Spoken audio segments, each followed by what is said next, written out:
Muy buenos días, amada comunidad de Sin Muros y Puertas Abiertas. Los saludo desde aquí, desde Bogotá, y los saludo a todos. Quiero invitar a los hermanos y hermanas, amigos y amigas que entre semana entran al canal de YouTube, a este canal, a que se suscriban, a hacer sus comentarios, a poner el dedito arriba. Eso va en beneficio de muchas personas, de muchas personas que necesitan conocer las escrituras tal cual como son, no supuestos ni nada de eso, sino realmente como la Biblia habla, como la Biblia enseña, ¿cierto? Sobre el carácter de Dios. Entonces los invito a suscribirse y a que hagan de este canal algo maravilloso y de bendición para muchas personas. Muchas bendiciones a todos, buenos días a todos. Digamos que para entrar en calorcita un poquito, vamos a mirar un versículo que es bien interesante y está en Lucas capítulo 1, versículo 37. ¿Alguien lo tiene? Dice, porque no hay nada imposible para Dios. Porque no hay nada imposible para Dios, porque nada hay imposible para Dios, dice esta versión, porque nada hay imposible para Dios. Cuando lee esta frase en la escritura, inspirada por el Espíritu Santo, que nada hay imposible para Dios, Angie, ¿qué le viene a la mente cuando lee que nada hay imposible para Dios? Que se lo está diciendo el Espíritu Santo. Siento que tiene que ser relacionado con lo que Dios es y con el propósito que Dios tiene. Entonces, no puede ser un imposible en mis ojos, sino un imposible según lo que Él quiere. Entonces, no hay nada imposible según lo que Él va a hacer. Es bien, me parece muy bueno porque hablamos de carácter de Dios, de la voluntad de Dios, del deseo de Dios, que eso es interesante, bien interesante, vea cómo va creciendo esto. Milena.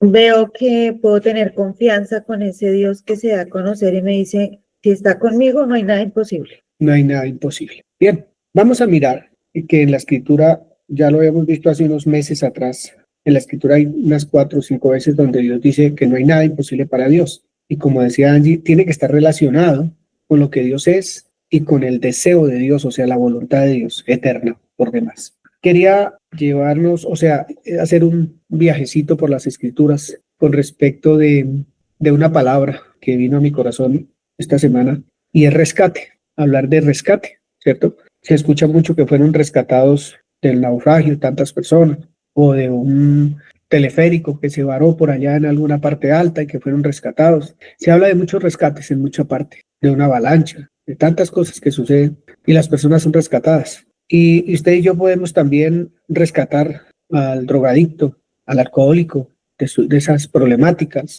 de la pornografía a muchas personas. Pero todos esos rescates de los que estoy hablando no rescatan de la muerte a ninguno. Son rescates de un peligro, rescates de tantas cosas, pero en definitiva no es un rescate que le dé vida a nadie. La vida que solo el Señor Jesucristo da, eso no lo podemos hacer nosotros. Ese rescate solo lo hace lo que Él hizo allí hace unos años atrás por toda la humanidad, ¿cierto? Entonces, de eso se trata. Vamos a hablar de rescates, pero vamos a hacer un pequeño recorrido por la escritura de cómo Dios durante siglos enseñó a su pueblo lo que significaba un rescate.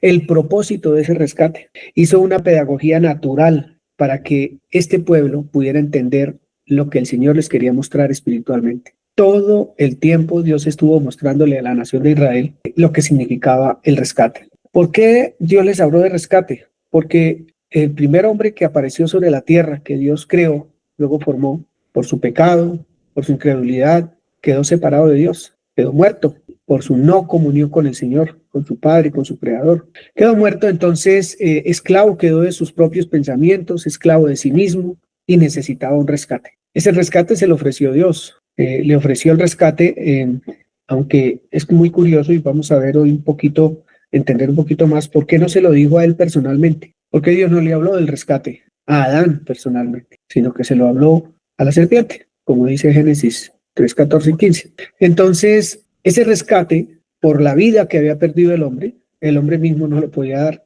Tenía que haber algo diferente o alguien diferente con algo para poder rescatar a ese hombre de la condición en que estaba. Entonces, durante las escrituras, Dios empieza a mostrar y a mostrar todo esto, no todos lo sabemos, todo esto, pero es bueno a veces recordar esas cosas porque, pues digamos que haciendo memoria con entendimiento, nosotros como creyentes, de que ya fuimos rescatados, porque muchas personas celebran todas estas épocas para ser rescatados otra vez y al año siguiente otra vez y otra Semana Santa y otro rescate y otro rescate. Es como el que canta el villancico, ven, ven Señor Jesús a mi corazón.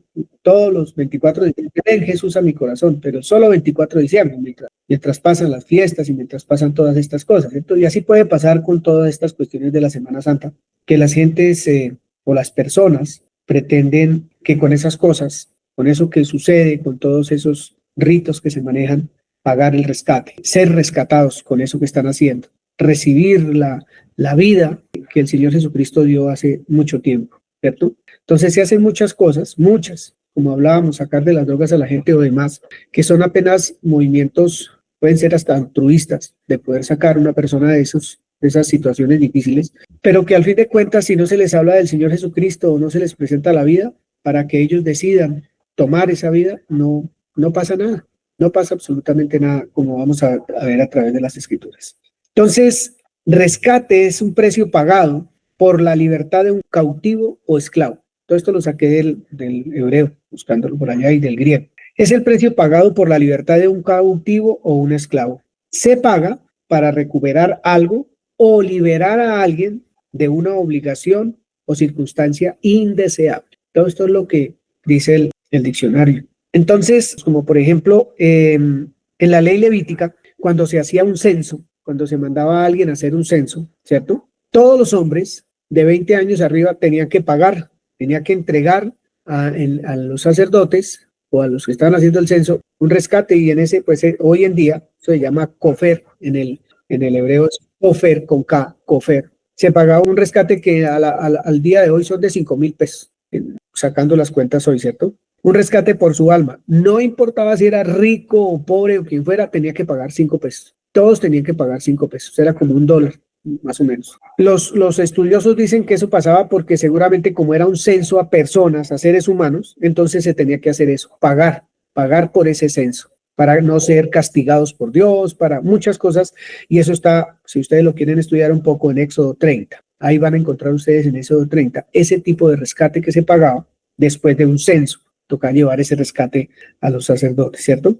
Bien. Y también se hacían diversos sacrificios y ofrendas. Se hacían rescates para expiar o cubrir los pecados. ¿Recuerdan los corderos que se sacrificaban, y la sangre y todo lo que se hacía con ellos, ¿cierto? Para expiar los pecados. Otro rescate. Y eso era también, se pagaba un rescate. Los sacerdotes pagaban su rescate, los levitas pagaban sus rescates, pero también lo hacían por el pueblo, ¿cierto? O por la nación entera se pagaba un rescate con todos estos sacrificios. Se pagaba un rescate cuando se purificaba el altar. O sea, todo eso que se está haciendo, toda esa expiación, todos esos sacrificios son rescates, literalmente así se llama, ¿cierto? Bien, la vida de la víctima se presentaba en vez de la del pecador. Eso lo sabemos, ¿cierto?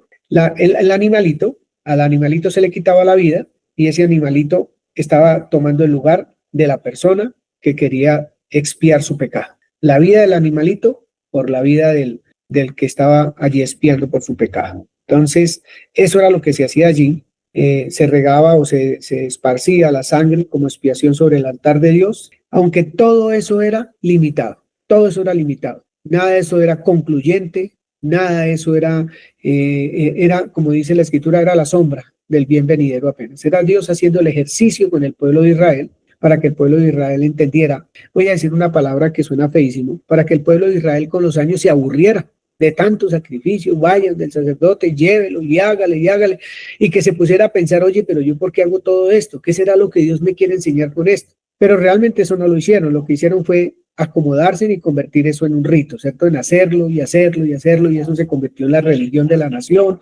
hasta la fecha. Una religión completamente. Bien. Ese día de la expiación podría llamarse correctamente el día de los rescates. Así lo dicen los teólogos que consulté esta semana. El día de los rescates, ¿cierto? Pero realmente Dios se estaba enseñando, como le digo, al pueblo de Israel todo el tiempo, pedagógicamente, lo que Él quería mostrarles. Todo el tiempo estaba manifestando que, oye, cómo llegar a la vida nuevamente. Y era a través de un único sacrificio que Él ya había prometido mucho antes. Bien, pero ¿eran necesarios sus sacrificios? Sí, eran necesarios. Eran necesarios para que la nación pudiera tener un diálogo con su Creador, un diálogo con Dios, para que no fueran consumidos por enfermedades, por otros pueblos, para que no fueran destruidos totalmente. Entonces, ellos llegaban y presentaban sus sacrificios y eso los mantenía en adoración, en alabanza a Dios y hacían sus cosas, aunque después volvían y torcían su camino, ¿cierto?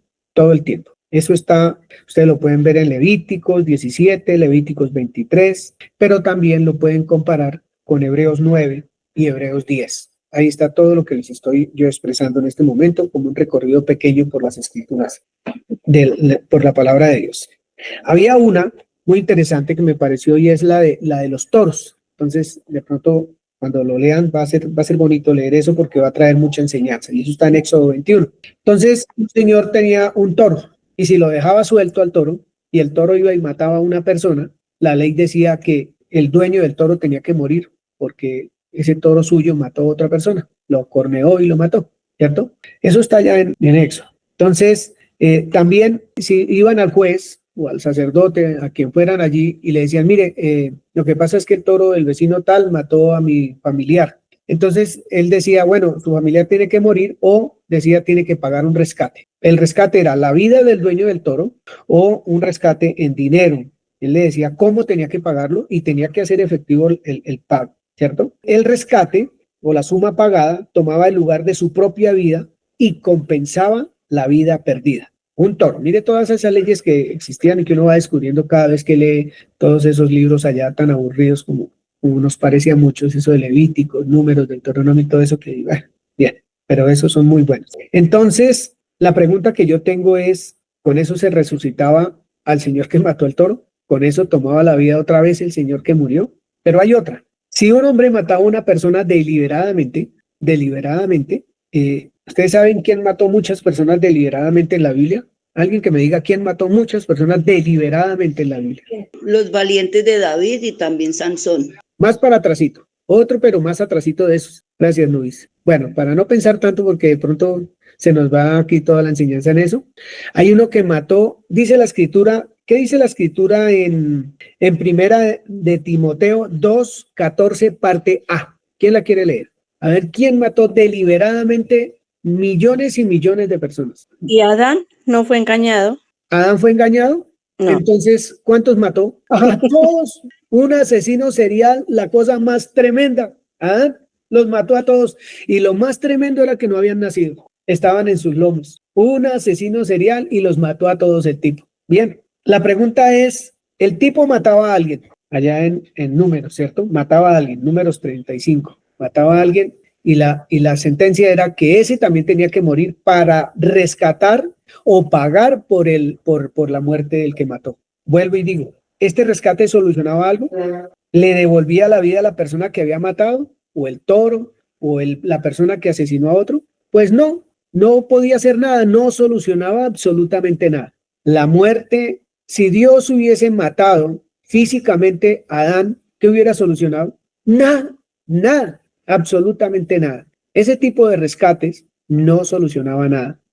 Todos los tipos de rescate que se vieron en el antiguo pacto, ¿qué solucionaban? Nada eterno, nada que compensara la justicia de Dios. La justicia de Dios, que es lo que hay que tener en cuenta. Solo Dios estaba haciendo un ejercicio realmente gigante para que las personas hoy día, 2024, pudieran entender que todo eso que se realiza, todos esos ritos que se realizan en esta semana, no compensan en nada lo que verdaderamente hizo Cristo por la humanidad. No compensan porque son personas con la misma naturaleza de Adán, o sea, muerta, totalmente muerta por su separación con Dios. Hay dos tipos de verbos para hablar de rescatar en el hebreo. Uno es padá, no, solo escuchen, por solo escucharlo, si lo quieren investigar es muy bueno. Uno es padá y el otro es kafar. Digamos que uno tiene es una paga barata o poquita y el kafar es una paga todavía más alta. Por ejemplo, para librar Dios a Israel, a su primogénito Israel de la esclavitud de Egipto, la paga fue bastante alta. Los primogénitos de los egipcios. Una paga alta, eso es un kafar, ¿cierto? Para liberarlos, por ejemplo, de Babilonia, la paga fue naciones por la nación de Israel. Y todo eso ustedes lo ven, pagas pero altísimas para liberar a Israel, para muchas cosas. Desde el exilio de Asiria y Babilonia, mucha gente murió o sufrió las consecuencias por la liberación del pueblo de Israel. Entonces dice un proverbio, yo quisiera que lo leyéramos un poquito, todo eso está en las escrituras, tú lo puedes leer. Habían rescates de mucho valor y habían rescates de que el costo era normal, no causaba en la persona mucha angustia o cosa por ir a pagar un rescate, pero naciones por otra, todos los que se metieron con el pueblo de Israel, que los mandó al exilio, que lo que sea, todos pagaron el costo de haber tenido al pueblo de Israel cautivo, de haber hecho todas esas cosas, ¿cierto? Bien, todo eso está en Deuteronomios, en los Salmos, en Jeremías, en Isaías, todo lo que les estoy diciendo. Proverbios 21:18, ¿qué dice? Alexander, Proverbios 21:18. Siempre Dios mostró que se necesita un rescate, haciendo un ejercicio maravilloso durante todas las escrituras. Yo apenas cogí 3 o 4, porque digamos que lo que me interesa sobre todas las cosas es lo que viene ahorita más adelante. Rescate del justo es el impío, y por los rectos el prevaricador. Ciro conquistó Babilonia y libró a los judíos del exilio, ¿cierto? Entonces, por su pueblo, Dios le dio a Ciro, a Etiopía y a Seba, 2 pueblos, 2 naciones, se los entregó a cambio del pueblo de Israel. Ese fue el rescate, el impío por el justo, porque ¿cómo ve Dios a su nación? Justa. ¿Qué más le pudiera decir? ¿Quién tiene otra versión para Proverbios 21:18? Los malvados y ladrones tendrán que pagar el rescate de los hombres buenos y honrados. ¿Cómo dice la tuya? Los perversos pagarán por el mal que les hacen a los justos, los deshonestos por el mal que le hacen al que es honrado. ¿Les parece que el ejercicio que Dios está haciendo durante todos esos tiempos, o que hizo durante todos esos tiempos, no era evidente, no era visible para todos para poder entender el mensaje de Dios? Claro que era evidente y visible, pero la cosa es, la nación lo pudo entender, Israel pudo entender eso, cómo Dios obraba y obraba y obraba, y el pueblo de Israel no podía entender el propósito de Dios. Hubo un hombre, yo no sé si llamarlo profeta, que vivió antes de que existiera el pueblo de Israel, y que durante su enfermedad, porque tenía una sarna en todo su cuerpo terrible, y ese Job, dijo lo siguiente: yo mismo bien sé que mi Redentor vive, y que al venir después de mí se levantará sobre él el polvo, sobre el polvo. Dijo, mi Redentor vive. Él sabía quién lo podía redimir. Él sí sabía quién lo podía redimir y lo profetizó. Mi Redentor vive. Yo me puedo morir, puedo desaparecer. Eso está en Job capítulo 19, versículo 25, si lo quieren mirar en la versión que quieran. Él sabía quién era el que lo iba a redimir. No eran sus 3 amigos, mucho menos su esposa, que le dijo, ni reniegue de su Dios y muera, si más bien, ¿cierto? Él sabía que había un Redentor. Él entendía lo que significaba eso. Bien. El papel de Cristo Jesús como Redentor. Vamos a mirar cuál fue el papel de Cristo Jesús, porque mi Redentor vive, dice Job. Mi Redentor vive. Eso me parece extraordinario. Bueno, esto que acabo de decir, que está escrito en todo el Antiguo Pacto, sienta las bases para entender el rescate provisto por Dios, por toda la humanidad, por medio de Cristo Jesús. Entonces, ¿quién va a proveer el rescate? Como hablamos como si todavía no lo hubiera pasado, Dios mismo. ¿A quién va a dar? A Cristo Jesús, Hijo de Dios, su propio Hijo. ¿La humanidad precisaba de ese tipo de rescate? Claro, después de lo que pasó con Adán en Edén, se necesitaba, porque Adán se vendió al mal, se regaló a un postor muy barato además, se regaló, ¿cierto? Eso hizo que aún sus descendientes que no habían nacido también quedaran en el mismo estado de muerte, porque Adán asesinó a toda la humanidad aún de antes de nacer. Antes de nacer ya había pasado todo eso. Entonces, el rescate necesitaba que pagara el precio de la justicia de Dios. Y no era un precio humano, como estamos viendo. No era todos esos ritos y todas esas cosas que se hicieron, que eran solamente enseñanza, una sombra para que la gente pudiera ver lo que era el bien venidero y no lo pudo observar las personas del Antiguo Pacto, ¿cierto? Se necesitaba pagar el precio que Dios requería. ¿Qué dice Romanos 5:12? Familia Mariño, Romanos 5:12. Por tanto, como el pecado entró en el mundo por un hombre y por el pecado la muerte, Así la muerte pasó a todos los hombres, por cuanto todos pecaron. Muy bien. Y la gente se pregunta, pero yo no pequé, el que pecó fue Adán. Pero todos estábamos en los lomos de Adán, ¿cierto? Entonces, sí pecamos, sí llevamos las consecuencias de esa incredulidad allí, de dejarse llevar por un pensamiento que no correspondía. Entonces, todo eso que pasó en el antiguo pacto era la sombra de lo que debe venir, como he dicho ya. Todos los sacrificios de animales, la sangre para cubrir los pecados, todo eso era sombra, algo simbólico, ¿cierto? Eran animales, todo era inferior escuchen esto, todo eso que pasaba, y era con animales, la sangre de animales, todo eso era inferior al ser humano, por la valía que el ser humano tiene para Dios, y que el hombre ni siquiera se ha dado cuenta, el ser humano ni siquiera ha dado cuenta la valía que tiene para Dios, y por eso sigue viviendo el ser humano como vive, en su condición de muerto, porque no entiende la valía que tiene para Dios, y que lo que Dios ha hecho por el ser humano, Dios mío, eso se necesita realmente amar, se necesita realmente tener las escrituras en nuestro ser de tal manera para que ese valor tenga la grandeza que tiene que tener en el ser de cada uno de nosotros, en el ser de cada uno de nosotros.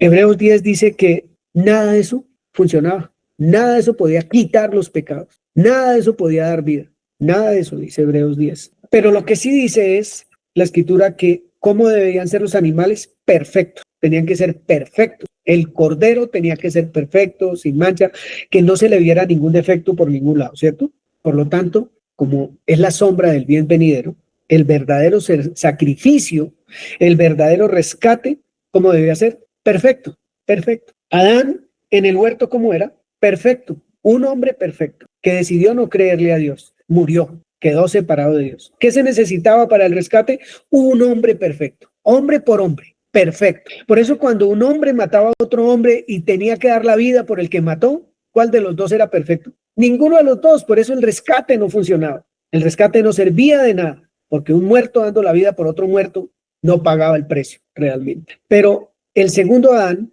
un hombre perfecto, tenía que ser a través de un hombre, de un ser humano que realmente pudiera quitar los pecados. Y tenía que ser perfecto y sin tacha ese ser humano. Debía corresponder con el perfecto Adán y tener perfección humana, perfección humana, para poder pagar el precio de rescate que librara a todos esos que nacieron de Adán, pagar esa deuda, para que pudiera el hombre entender que era incapaz y que estaba esclavo y pagar por todo eso. Un ser humano perfecto, absolutamente perfecto. Dice la escritura que yo soy carnal vendido al pecado, dice Romanos 7:14. Eso lo podemos decir del Señor Jesús. Pues no, esto me hace ver la humanidad maravillosa del Señor Jesucristo, con sus luchas, con los pensamientos, con las tentaciones que vinieron, yo creo que cada segundo de su vida, y mantenerse sin pecado, perfecto, para que usted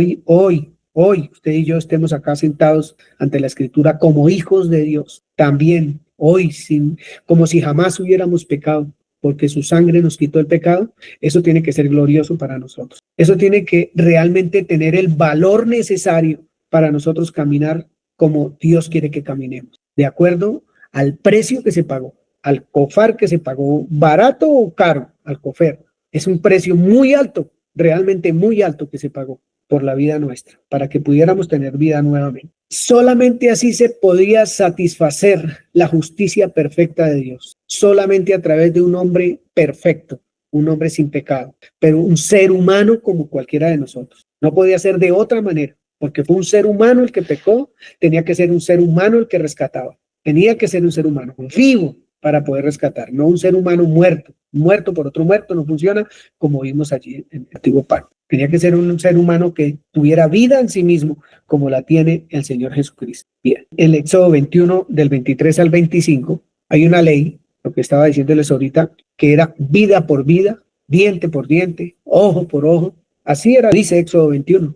¿Y eso a quién rescataba? ¿A quién salvaba? Pues a nadie, nadie conseguía algo eterno con eso, pero eran las enseñanzas de Dios para la humanidad. La estricta justicia de Dios, la perfecta justicia de Dios hace imposible que la humanidad suministre su propio Redentor. que el hombre salido de los lomos de Adán suministre un redentor. Hace imposible por la perfecta justicia de Dios, por lo que Él exige realmente. Y hay una escritura que quiero que leamos que me parece realmente increíble. Si Jenny está ahí, por favor, buscar Salmo 49. Salmo 49. Y si alguien tiene otra versión, por favor lo vamos a leer, que me parece interesante, porque pues ahí lo saca uno de unas cuantas dudas, o sacará algunas dudas al que las tenga.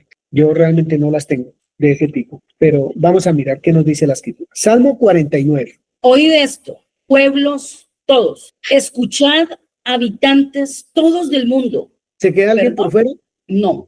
Él está anunciándole a todos los habitantes del mundo, pequeños, grandes, jóvenes, ancianos, al que sea, los que hicieron los recorridos de los 7 pasos, las 7 palabras, los no sé qué, los 6 cuentas, todo eso que hicieron, esos ritos que hicieron, esto es para todos el mensaje, realmente. Por eso, este canal, esto que nosotros estamos haciendo de publicar estas enseñanzas son tan importantes, pero es más importante lo que manifiesta nuestra vida a ese mundo que todavía no conoce esta verdad, no la entiende más bien, no la entiende y no la ha podido entender. Siga, Jenny. Así los plebeyos como los nobles, el rico y el pobre juntamente. Mi boca hablará sabiduría y el pensamiento de mi corazón inteligencia. Inclinaré al proverbio mi oído, declararé con el arpa mi enigma. ¿Por qué he de temer en los días de adversidad cuando la iniquidad de mis opresores me rodeare? Esto es un canto. Él empezó a cantar, dice, con el arpa, empezó a tocar el arpa y va a cantar todo esto que vamos a leer hasta el versículo 15. Gracias. Los que confían en sus bienes y de la muchedumbre de sus riquezas se jactan, ninguno de ellos podrá en manera alguna redimir al hermano, ni dar a Dios su rescate. ¿Cómo ven ese 7, por favor? Ninguno de ellos podrá en manera alguna redimir al hermano, ni dar a Dios su rescate, porque la redención de su vida es de gran precio y no se logrará jamás. Eso es lo que estamos viendo esta mañana. La redención de mi vida fue y es de gran precio. Es de gran precio, no lo podía pagar cualquiera, ni la plata de nadie, ni la vida de otro, nada. Tenía que ser el Hijo de Dios, el hombre perfecto, el ser humano perfecto, en donde no se halló pecado, aunque fue tentado en todo, aunque fue perseguido por esos pensamientos que están volando por el aire. Él no se dejó tentar, no se dejó dominar por ningún pensamiento, no lo dejó penetrar en su ser, cosa de que tuviera que irse a arrepentir, pequé por esto, no lo permitió. La redención de mi vida es de gran precio y no se logrará jamás con todo lo que hace el ser humano para intentar eso. Jamás se va a lograr. Bien. Para que viva en adelante para siempre y nunca vea corrupción, pues verá que aún los sabios mueren, que perecen del mismo modo que el insensato y el necio, y dejan a otros sus riquezas. Su íntimo pensamiento es que sus casas serán eternas y sus habitaciones para generación y generación. Dan sus nombres a sus tierras, mas el hombre no permanecerá en honra. Es semejante a las bestias que perecen. Su camino es locura. Con todo, sus descendientes se complacen en el dicho de ellos. Como a rebaños que son conducidos al Seol, la muerte los pastoreará y los rectos se enseñorearán de ellos por la mañana. Se consumirá su buen parecer y el Seol será su morada. Pero Dios redimirá mi vida del poder del Seol, porque Él me tomará consigo. Gracias. ¿Tiene la otra versión, hermana Egna, por favor? Sí, señor. Escuchen esto, naciones todas. Oigan bien, habitantes de toda la tierra, pobres y ricos, poderosos y humildes. Mi boca hablará con sabiduría y mi corazón con inteligencia. Me concentraré en los refranes, propondré mi enigma al son del arpa. ¿Por qué voy a sentir miedo en los días difíciles cuando está rodeado de la perversidad de mis enemigos? Se imaginan que las riquezas los salvará y están orgullosos del dinero que tienen, pero no hay precio que valga la vida, ni se le paga a Dios para salvarse. La vida es muy valiosa, ninguna cantidad de dinero alcanza.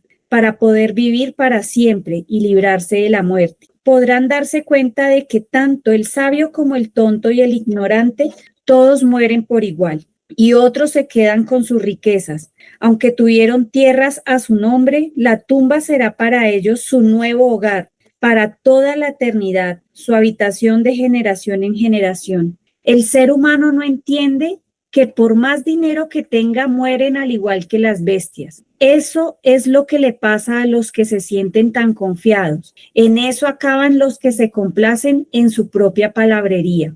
A ellos la muerte se los lleva al sepulcro, como lleva un pastor a las ovejas. Por la mañana los justos gobernarán sobre ellos. No quedará ni rastro de ellos, y su casa será el sepulcro. En cambio, Dios me librará de la muerte, pues Él me llevará para estar junto a Él.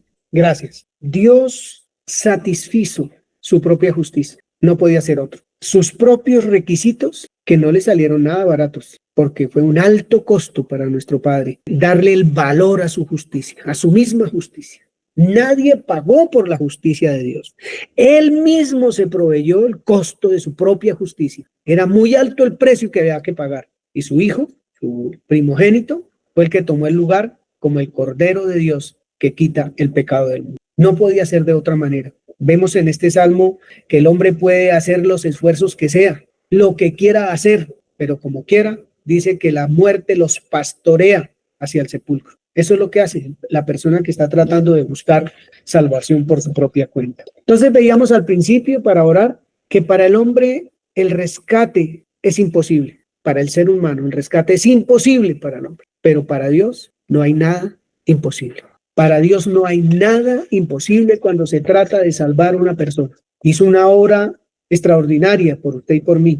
La pregunta que nos tenemos que empezar a hacer nosotros en esta mañana, que ya debiéramos estarnos haciendo hace muchos años, ¿cuánto valor tiene lo que Él hizo para mí?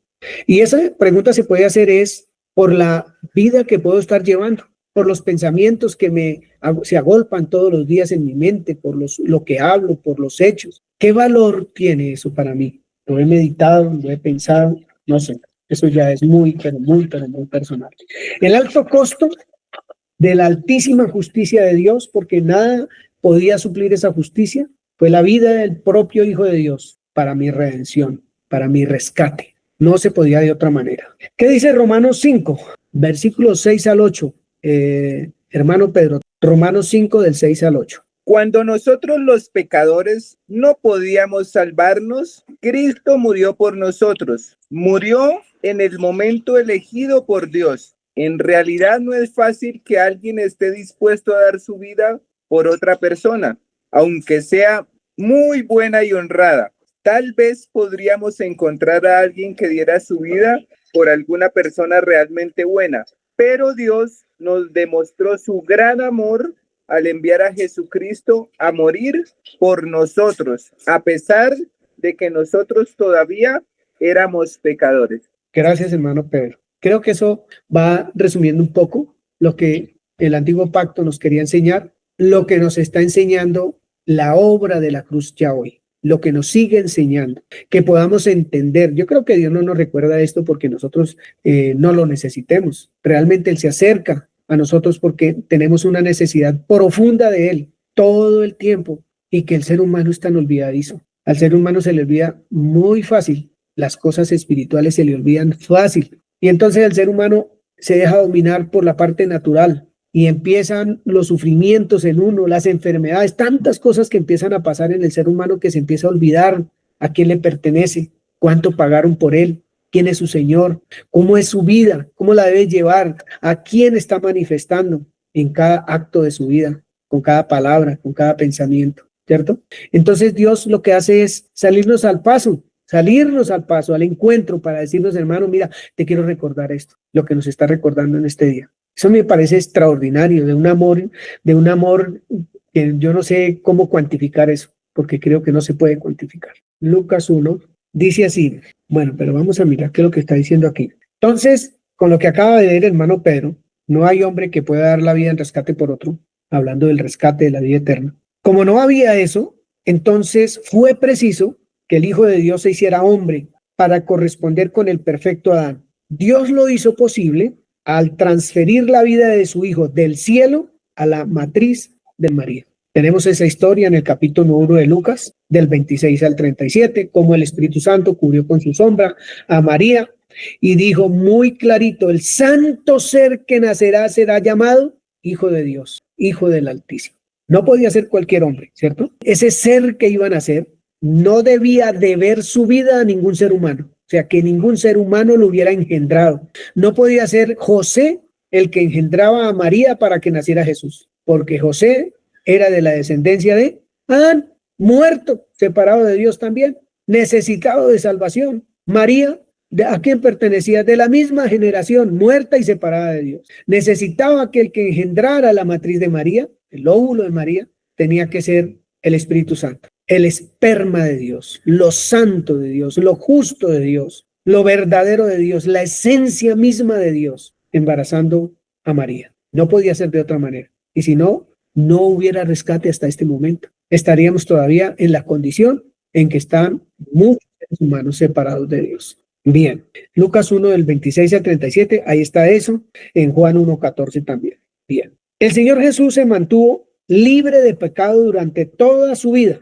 Entonces Dios no lo descalificó, sino que calificó para cumplir la alta demanda de Dios para rescatarnos de la muerte. Él lo podía hacer, como dice Hebreos 4:15, otro hermano que lea el Hebreos 7:26, un santo cordero sin mancha, sin contaminación, dice la Escritura. Hebreos 4:15, porque no tenemos un sumo sacerdote que no pueda compadecerse de nuestras debilidades, sino uno que fue tentado en todo según nuestra semejanza, pero sin pecado. ¿Dios puede ser tentado? Dios no puede ser tentado. Por lo tanto, el único que podía ser tentado era un ser humano. Y el Señor Jesús fue tentado en todo. Pero si halló pecado en él, muy bien. Él nos podía redimir.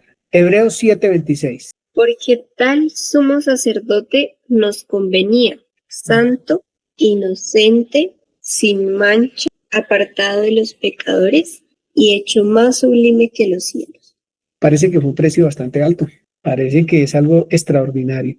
Primera de Pedro 2:22. Hermana Egna, Primera de Pedro 2:22. El cual no hizo pecado, ni se halló engaño en su boca. Muy bien. Pecó, engañó, hizo algo que hiciera que no fuera sublime, santo, puro. Nada. No se halló nada en él. Absolutamente nada en él. ¿Sabe para qué?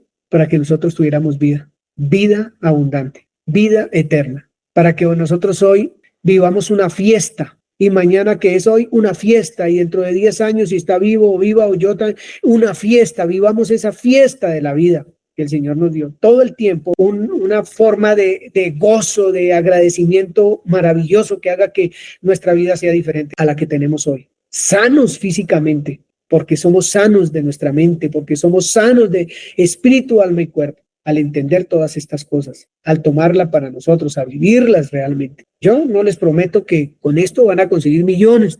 Yo no sé si Dios les va a dar o no les va a dar, si me va a dar o no me va a dar, pero lo que sí sé es lo que dijo Job. Yo sé que mi Redentor vive. Él está vivo y es Dios de vivos y su iglesia está viva. Nosotros estamos vivos como iglesia, como cuerpo de Cristo. Esto tiene que ser algo extraordinario y es un día de recordar para nosotros los creyentes lo que realmente es la obra de la cruz para cada uno de nosotros, la obra de amor para nosotros. Eso es lo que tenemos que empezar a recordar cada uno de nosotros, vivirlo el día a día, gozárnosla, pasarla chévere, porque es que Dios ya lo hizo todo en su Hijo Jesucristo en favor nuestro, todo, absolutamente, todo. Era el único cordero, el único ser humano que Dios no podía descalificar para pagar la deuda por usted y por mí. Hermano Pedro, Primera de Pedro 1, 18 y 19. Porque Dios los libró de ese modo de vida que es poco provechoso y ustedes aprendieron de sus antepasados. Y bien saben ustedes que para librarlos Dios no pagó con oro y plata, que son cosas que no duran. Al contrario, pagó con la sangre preciosa de Cristo. Cuando Cristo murió en la cruz, fue ofrecido como sacrificio, como un cordero sin ningún defecto.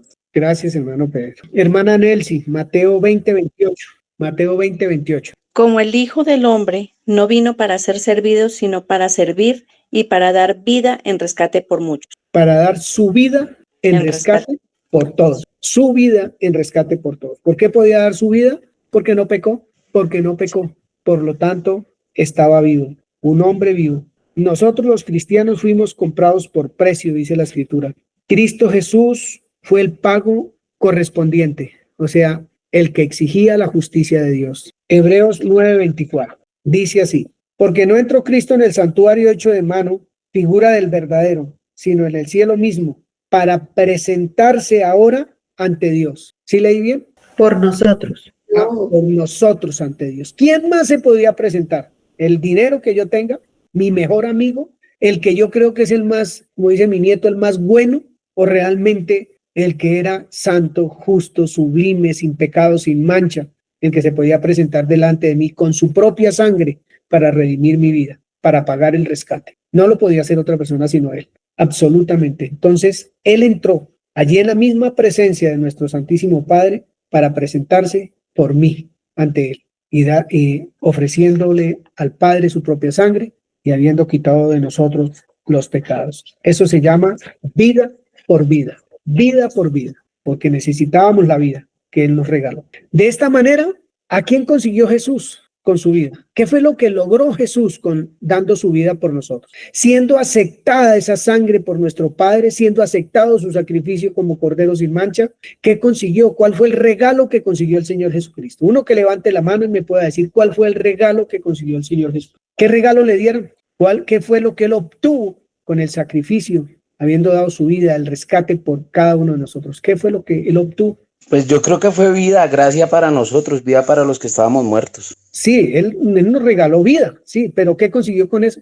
Llega delante del Padre. El Padre le acepta su sangre que quita el pecado de cada uno de nosotros. O sea, lo quitó. Aceptó ese sacrificio del Cordero sin mancha. O sea, quitó el pecado del mundo. Pero él, ¿qué recibió a cambio? Yo creo que él logró la satisfacción de poder obedecer a papá Dios. Bueno, otro riesgo. ¿Alguien más quiere decir algo más? Amor eterno. Amor eterno. Recibió nombre sobre todo nombre. Un nombre sobre todo nombre. Jacqueline levantó la mano. La gloria de Dios estar a su derecha. ¿Sabe qué consiguió? Una novia. La iglesia. Consiguió una novia.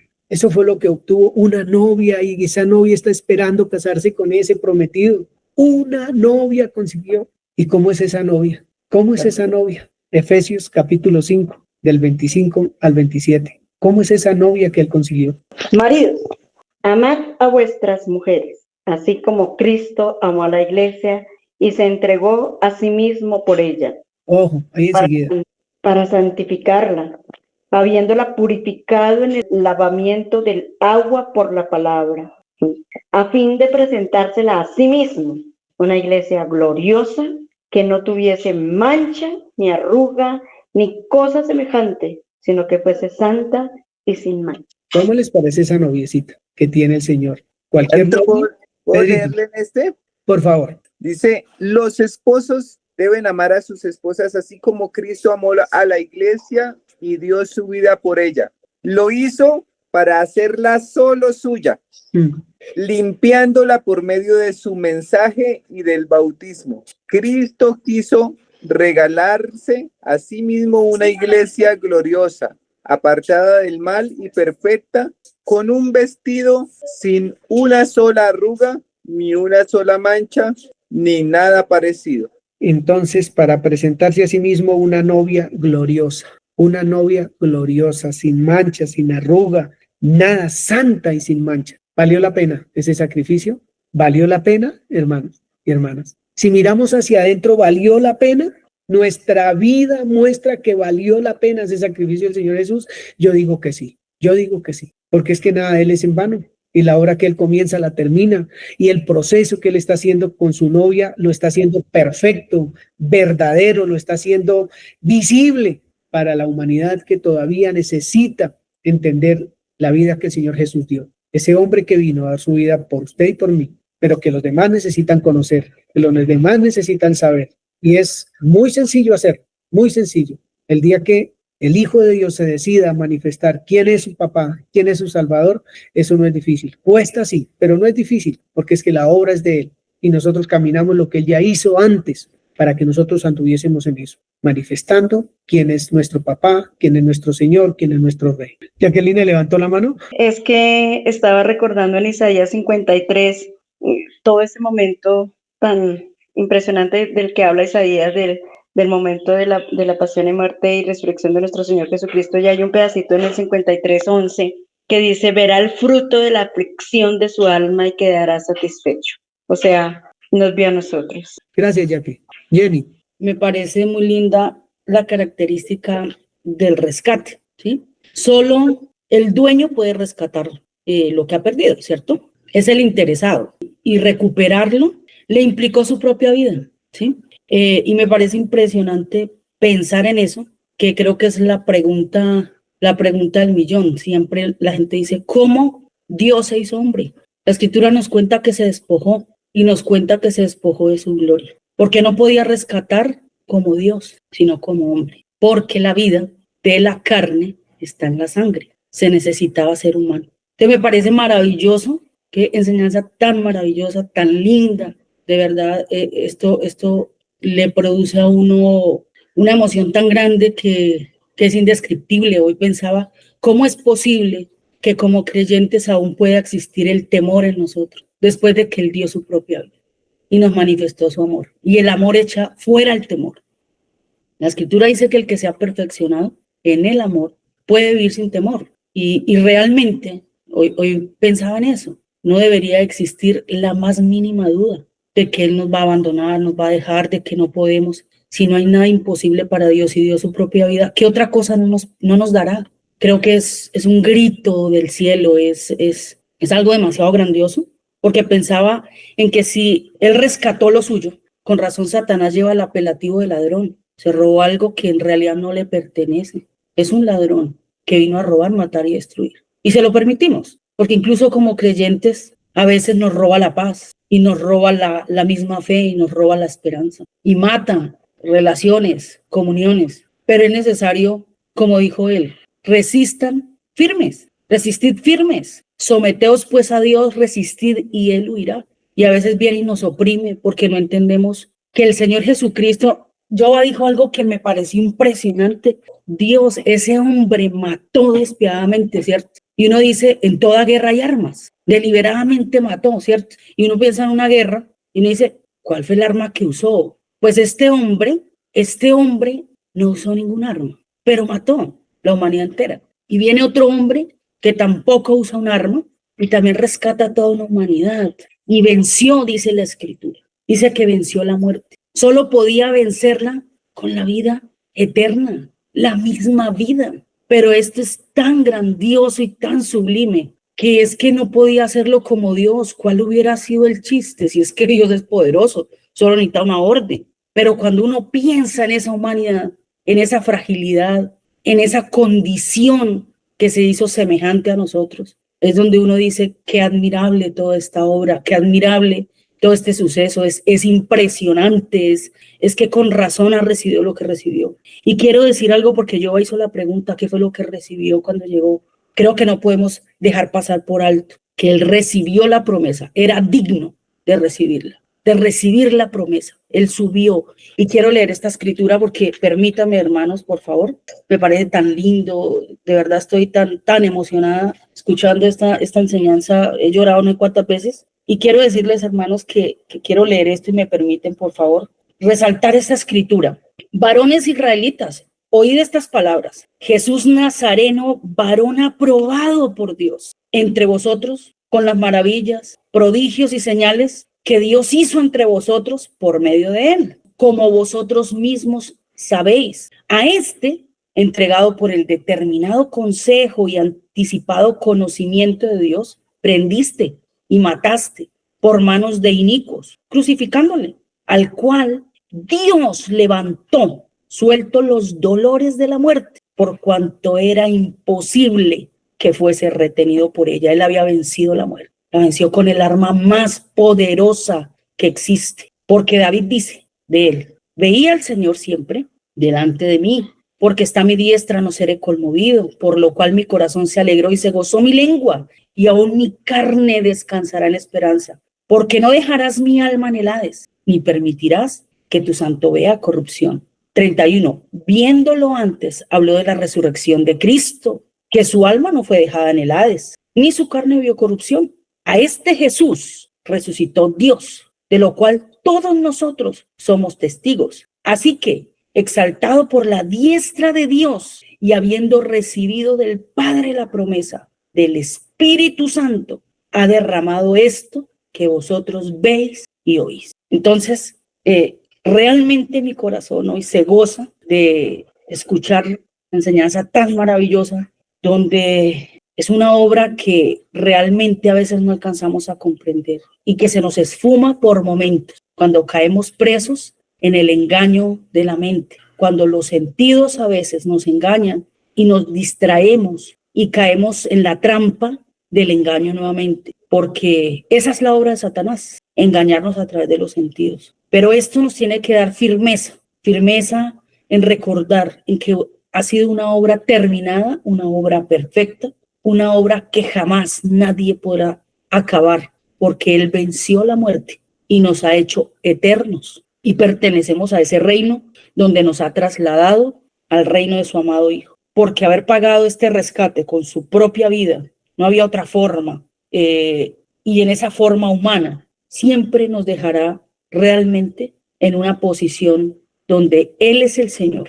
Y entonces, para los animalistas, que a veces pienso el valor que se le da al animal, y amo demasiado el animal, pero detesto a mi prójimo, eso es una vergüenza. Que no pase entre nosotros, realmente que no pase entre nosotros, que con nuestras obras desdibujemos realmente lo que Dios ha hecho, que entendamos la posición celestial que el Señor nos ha dado y que permanezcamos firmes de verdad en este señorío que Dios ha entregado, porque no podemos minimizar realmente con nuestros hechos, con nuestras obras, esta obra tan grandiosa. Realmente estamos puestos para hacer antorchas, para mostrar la luz, la verdad. Qué maravilla.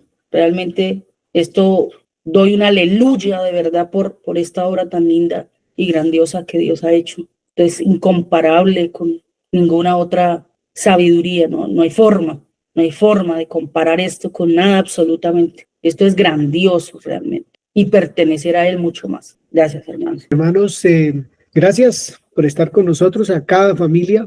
De verdad que deseo que la bendición de nuestro Padre esté en la vida de cada uno de ustedes, el entender, el vivir, el gozarnos, el hecho de ser hijos de Dios, el ser la novia del Señor Jesucristo, que espera con ansias esas bodas del Cordero, que espera con ansias conocerlo tal cual como Él es, y nosotros saber cómo somos delante de Él también. Muchos abrazos, muchas bendiciones a todos, que estén muy bien.